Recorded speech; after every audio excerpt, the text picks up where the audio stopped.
Hello guys, welcome back to my channel edutainment and मैं हूं स्मिता सिंह, आपकी educator for code 55 human resource management and labour welfare. And we are talking about unit 4 organisational behaviour, right. And हम आपको content part दिखा देते हैं। First of all, we are preparing for NTA UGC NET JRF 2022। We are talking about organisational behaviour. OB से हमने ढेर सारे I mean to say that हमने काफी सारे टॉपिक्स कवर कर लिए हैं। कंटेंट्स में आप देखेंगे क्या क्या कंटेंट्स हमें पढ़ने थे, कंटेंट्स के अंदर क्या क्या हमें टॉपिक्स पढ़ने थे, वो टॉपिक्स के बारे में हम बात करेंगे। एंड वो टॉपिक्स जो हमने अभी तक कवर कर लिए हैं, एंड कुछ टॉपिक्स लास्ट टॉपिक हमारा रह गया है ऑर्गेनाइजेशनल बिहेवियर से, राइट। ऑर्गेनाइजेशनल बिहेवियर से मोराल हमने पढ़ लिया था। लास्ट सेकेंड जो टॉपिक है आप देख रहे हैं, मोराल, बोर्डम एंड फटीग, जिसमें से हमने मोराल पार्ट कंप्लीट कर लिया था लास्ट सेशन में। इस सेशन में हम बात करेंगे बोर्डन एंड फटीग की, राइट। उसके बाद बात करेंगे organisational change and organisational development की, राइट। सो स्क्रीन पर मैं आपको लेके चलती हूँ जहाँ पे हमें आज स्टार्ट करना है। ये सारे टॉपिक जो आपको स्क्रीन पर दिख रहे हैं, ये सारे टॉपिक्स हमने प्रीवियस सेशंस में लिए हैं। अगर आपने अभी तक नहीं देखा है इन सेशंस को तो आप देख सकते हैं। They are going to be helpful to you, because ये एग्जाम पर्सपेक्टिव से मैंने बनाए हैं सारे कंटेंट्स। ये सारे कंटेंट्स वो हैं जिनके बेसिस पे क्वेश्चंस अराइज होते हैं, क्वेश्चंस पूछे जाते हैं। एंड जो थ्योरी पार्ट मैंने कराया है उनसे अगर डायरेक्ट क्वेश्चन नहीं बनते हैं तो इनडायरेक्टली भी क्वेश्चंस उनसे बनते हैं। बिकॉज अगर आपका थ्योरी पार्ट नहीं क्लियर है, आपके कॉन्सेप्ट क्लियर नहीं है, तो आप कभी भी क्वेश्चन को सॉल्व नहीं कर पाएंगे, right. So first of all you'll have to be conceptual, you'll have to study conceptually.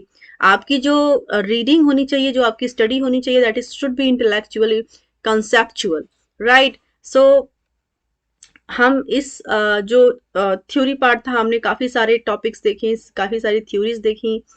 हमने वहां पे भी बात की जहाँ पे क्वेश्चंस बनते हैं, जहाँ पे डायरेक्ट क्वेश्चंस पूछ लिए जाते हैं, जहाँ जहाँ पे मुझे लगा इनसे डायरेक्ट क्वेश्चन बनते हैं, प्रीवियस ईयर्स में पूछे जा चुके हैं, उन पे भी मैंने बताया था आपको कि आप ये इसको पर्टिकुलरली नोट कर सकते हैं। कहाँ पे क्वेश्चंस बने हैं वो भी मैंने बताया था लास्ट सेशंस में।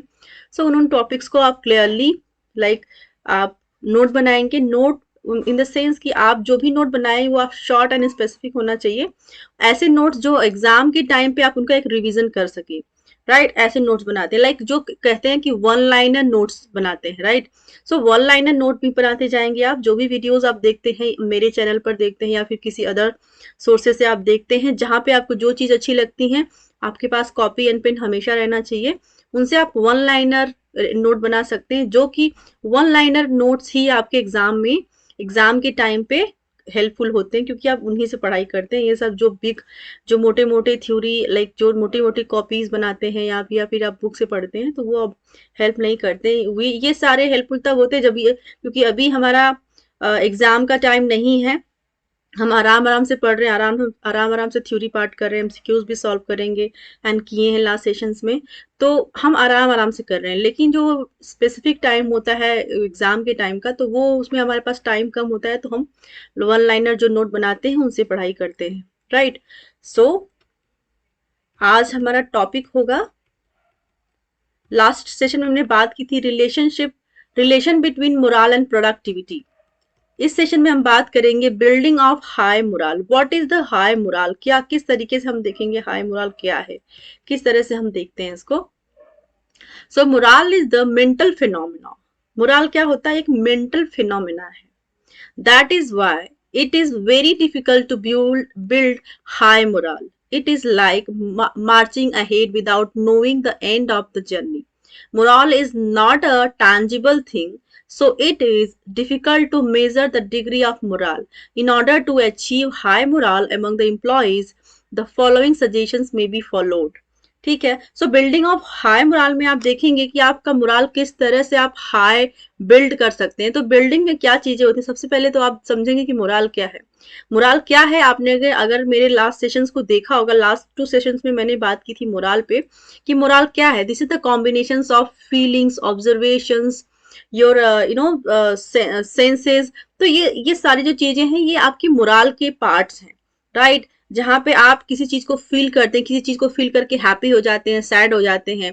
मोरल वो होता है जिसकी वजह से कहीं ना कहीं वो आपका एक जो इंटरनल लोग कहते हैं कि आपका जो मोटिवेशन होता है वो होता है मोराल की। कभी बोलते हैं कि आपका मोराल बहुत लो हो गया, क्योंकि कहीं ना कहीं मोटिवेशन हाई या लो हुआ है। लो इसका मतलब, अगर आप कहते हैं कि मोराल बहुत लो है, इसका मतलब मोटिवेशन लो है।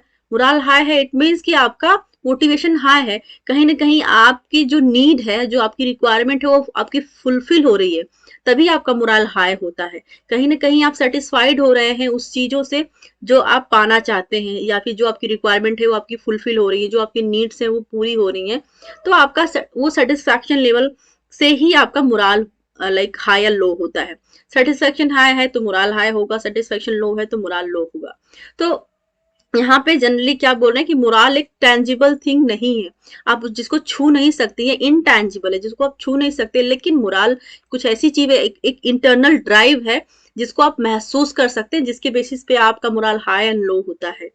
राइट। सो अचीवमेंट के पर्पज से अगर आप देखेंगे ऑर्गेनाइजेशन के अंदर कि क्या क्या अचीवमेंट लेवल होता है मोराल का, क्या किस तरह से आपका हाई मोराल एम्प्लॉयज के अंदर देखने को आपको मिलता है, तो किन किन वे से इसको फॉलो किया जाता है, क्या क्या है ये, किस वे में आपको देखते हैं, किस वे में देखा गया है या पाया जाता है, आपको देखने को मिलेगा। सबसे पहले देखेंगे टू वे कम्युनिकेशन। दो तरफा कम्युनिकेशन होना चाहिए, राइट, मोराल हाई होने के लिए। सो कैसे देखेंगे? there should be two-way communication between management and workers as it exercise a profound influence on moral. So क्या कह रहे हैं कि कम्युनिकेशन हमेशा टू वे होना चाहिए, और वो कम्युनिकेशन इम्प्लॉय एंड एम्प्लॉयर के बीच में होना चाहिए। क्योंकि अगर कम्युनिकेशन ही नहीं है तो ट्रांसपेरेंसी नहीं है, ट्रांसपेरेंसी नहीं है तो काम आप ट्रांसपेरेंसी के साथ नहीं कर पाएंगे फ्रिक्वेंटली, या फिर अच्छे तरीके से नहीं कर पाएंगे। So communication is must between employ and employer. The worker should be kept informed about the organization policies and the program through conferences. So क्या कह रहे हैं, कम्युनिकेशन क्यों होना जरूरी है ये भी बता रहे हैं यहाँ पे, कि अगर कम्युनिकेशन नहीं हो रहा है तो इंप्लॉयज को कैसे पता चलेगा कि क्या पॉलिसीज हैं। लाइक सपोज कुछ पॉलिसीज में अपडेशन हो गया, कुछ नई चीज मार्केट में आ गई, कुछ नई टेक्नोलॉजी है जिनकी अपडेशन की जरूरत है, जिनको मॉडिफाइड वे में करने की जरूरत है, तो वो कम्युनिकेशन अगर ऑर्गेनाइजेशन अपने इंप्लॉयज को नहीं देता है, नहीं करता है कम्युनिकेशन, तो इंप्लॉयज को कैसे पता चलेगा, वर्कर्स को कैसे पता चलेगा कि क्या मॉडिफिकेशन जरूरी है, जिसके बेसिस पे हमारी प्रोडक्टिविटी में इंप्रूवमेंट होगा, हमारी प्रोडक्टिविटी इंप्रूव्ड होगी। So communication is must for those things, for those perspective specially you can say. Bulletins, like क्या बोल रहे हैं यहाँ पर, policies and programme through conferences, conference के थ्रू कम्युनिकेशन होना चाहिए, बुलेटिन्स के थ्रू कम्युनिकेशन होना चाहिए, and informal discussions with the workers. एक ये कहते हैं कि एक फॉर्मल डिस्कशन होता है, एक होता है इनफॉर्मल। एक इनफॉर्मल वे में एक डिस्कशन के तौर पे आप बता सकते हैं वर्कर्स को कि क्या चेंजेस हैं पॉलिसीज में, या फिर कुछ अदर चीजें जो रिक्वायर्ड है एज पर द करेंट फिनोमिना, एज पर द मार्केट, क्या चीजें होनी है, वो सारे communication through like conferences, bulletins and informal discussions होना चाहिए among between employ and employers, right. Work should be allowed to ask questions and satisfy themselves about their doubts. So works should be like क्या कह रहे हैं कि जो काम करते हैं एम्प्लॉयज, उनको अलाउ किया जाना चाहिए कि कोई भी क्वेश्चन उसके मन में अराइज अगर होता है, कहीं पे उनको डाउट नजर आता है, कोई डाउटफुल क्वेश्चन उनके माइंड में अराइज होता है, तो उनको इतनी तो स्पेस मिलना चाहिए कि वो फ्रीली उस क्वेश्चन के बारे में अपने एम्प्लॉयर से या फिर ऑर्गेनाइजेशन से क्वेश्चन कर पाए, वो पूछ पाए कि ये चेंजेस क्यों हैं, जो डाउट्स वो क्लियर कर पाए। सो इसके लिए अगर डाउट्स क्लियर करना है वर्कर्स को एम्प्लॉयर के सामने या एम्प्लॉयर से, तो कम्युनिकेशन तो करना ही होगा। So communication is must from both sides, like from employer to employees, right. Incentive systems क्या हैं, किस तरीके से आप देखेंगे इंसेंटिव सिस्टम के थ्रू मोराल कैसे हाई होता है, will see here. There should be a proper incentive system in the organization to ensure monetary and non-monetary rewards to the employees to motivate them.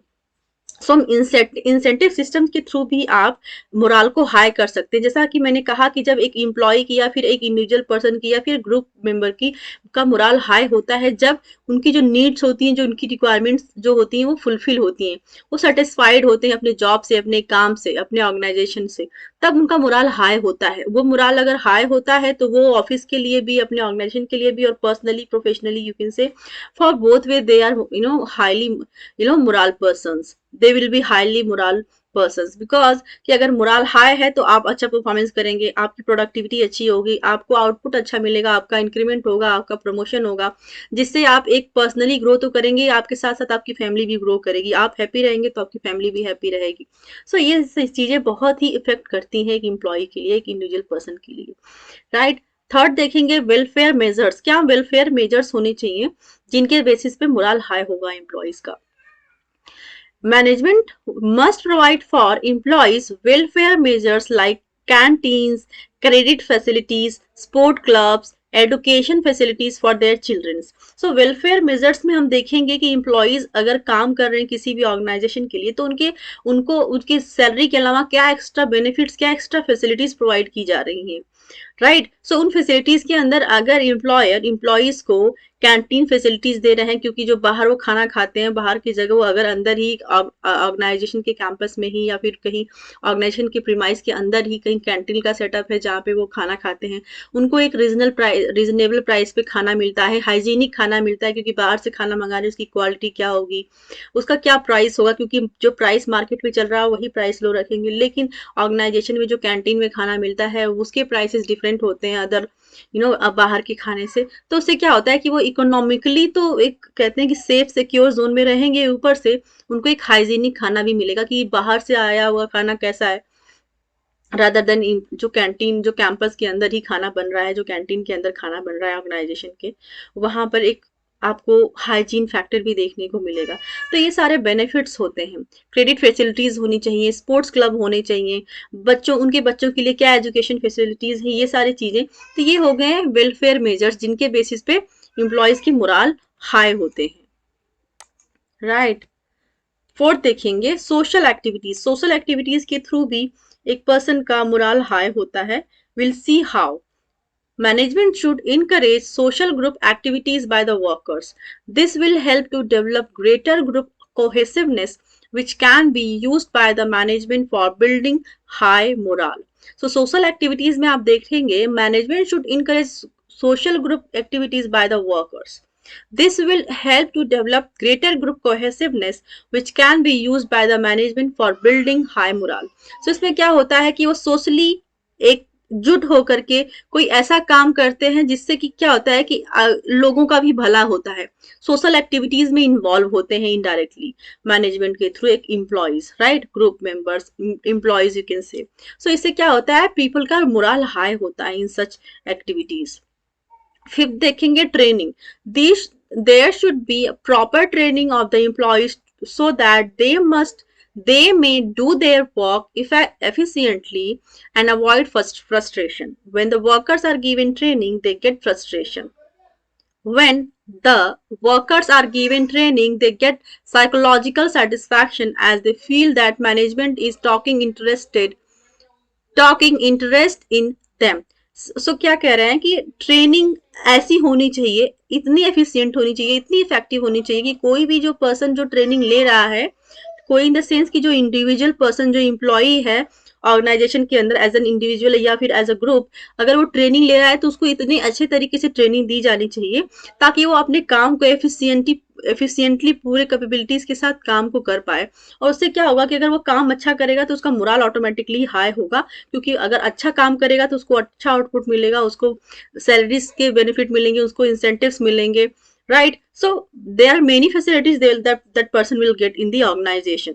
तो इससे क्या होगा कि ट्रेनिंग बहुत बड़ा रोल प्ले करता है। जब भी कोई इंप्लॉई ऑर्गेनाइजेशन के अंदर ज्वाइन करता है, हायरिंग होती है नए पर्सन की, तो अगर उसको ट्रेनिंग अच्छे से दी जाती है तो वो अपने काम को अच्छे से करना सीख जाता है और बहुत ही जल्दी प्रोडक्टिव हो जाता है ऑर्गेनाइजेशन के लिए। लेकिन कहीं ना कहीं अगर लैक आता है ट्रेनिंग के दौरान ही, उसको ठीक से ट्रेनिंग नहीं दी जाती है, वो ठीक से काम को नहीं सीख पा रहा है, तो क्या होता है कि उस प्रोसेस को, उस काम को सीखने में वो खुद अगर जब काम करने लगता है तो वो बहुत गलतियां करता है, फिर अपनी गलतियों से ही सीखता है, तो फिर धीरे धीरे धीरे करते करते उसको थोड़ा टाइम लग जाता है उस चीज को करने में या सीखने में। लेकिन अगर ट्रेनिंग के दौरान ही उसको अच्छे से सिखाया दिया जाए या फिर इफेक्टिव ट्रेनिंग दी जाए तो वो जल्द ही अपने काम को अच्छे से सीख लेता है और जल्द ही लाइक एक शॉर्ट टर्म में ही, शॉर्ट टाइम पीरियड में ही वो अच्छा प्रोडक्शन देने लगता है, अच्छी प्रोडक्टिव हो जाता है ऑर्गेनाइजेशन के लिए, right. So this is the benefit of training.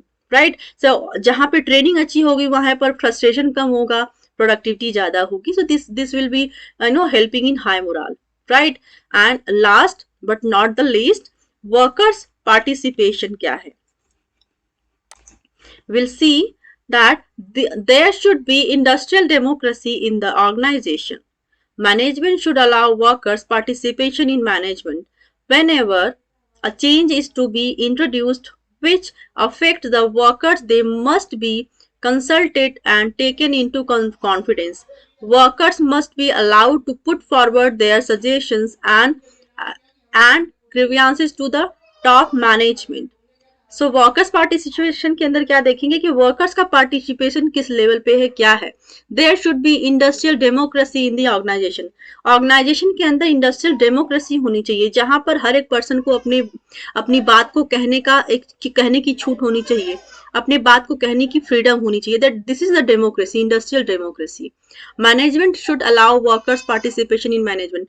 Management को वर्कर्स को पार्टिसिपेट करने के लिए अलाउ करना चाहिए, उनके मताधिकार होते हैं। सो वो क्या करना चाहते हैं, क्या कहना चाहते हैं, उनके क्या प्रोसेस, सपोज कोई प्रोसेस है, उनको अपने क्या तरीके हैं उनको फॉलो करने देना चाहिए एज अ टीम। कि अगर टीम चाहती है कि नहीं इस काम को हम इस तरीके से अच्छे से कर लेंगे तो ठीक है, वो अपने तरीके से उस काम को फिनिश करे।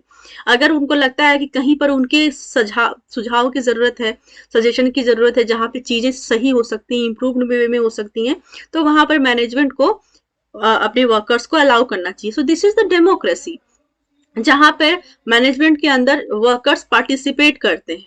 ठीक है। सो उनके पार्टिसिपेशन से उनका एक मोरल हाई होता है, उनको कहीं ना कहीं लगता है कि मैनेजमेंट हमारी बात सुन रहा है, हमें भी उतनी इंपॉर्टेंस दे रहा है जितना कि टॉप मैनेजमेंट के पास लाइक अथॉरिटी है, या फिर दे आर जितने वो इम्पोर्टेंट है ऑर्गेनाइजेशन के लिए, उतने ही जो लोअर लेवल पे काम कर रहे हैं वो भी इम्पॉर्टेंट है। क्योंकि कहीं ना कहीं उनको फील होता है कि हम भी इक्वली ट्रीट किए जाते हैं, हमारे सजेशंस को भी इक्वली लिया जाता है, ऐसा कि नहीं हमें इग्नोर किया जाता है या फिर हमारे सजेशंस को, सुझाव को इग्नोर किया जाता है। So this will help in high moral, right. So moral की ये सारे फैक्टर्स है, जहां पर इन पे अगर हम बात करते हैं बिल्डिंग ऑफ हाई मोरल के अंदर, कैसे आप बिल्ड करते हैं हाई मोरल को, तो उसके जो वे हैं, जो उनके तरीके हैं, हमने देखा 2 वे कम्युनिकेशन के थ्रू इसको हम कर सकते हैं, इंसेंटिव सिस्टम के थ्रू कर सकते हैं, वेलफेयर मेजरमेंट के थ्रू कर सकते हैं, सोशल एक्टिविटीज के थ्रू कर सकते हैं, ट्रेनिंग के थ्रू कर सकते हैं, एंड वर्कर पार्टिसिपेशन के थ्रू कर सकते हैं। So these all were the building of high moral factors. So आज इस सेशन में हम इतना ही देखेंगे। नेक्स्ट सेशन में हम बात करेंगे बोर्डम एंड फटीग की। सो बोर्डम एंड फटीग एंड उसके डेफिनेशन की बात करेंगे नेक्स्ट सेशन में। तब तक के लिए आप मेरे साथ जुड़े रहिए, मेरे साथ बने रहिए, and thank you so much for watching me. Thank you very much.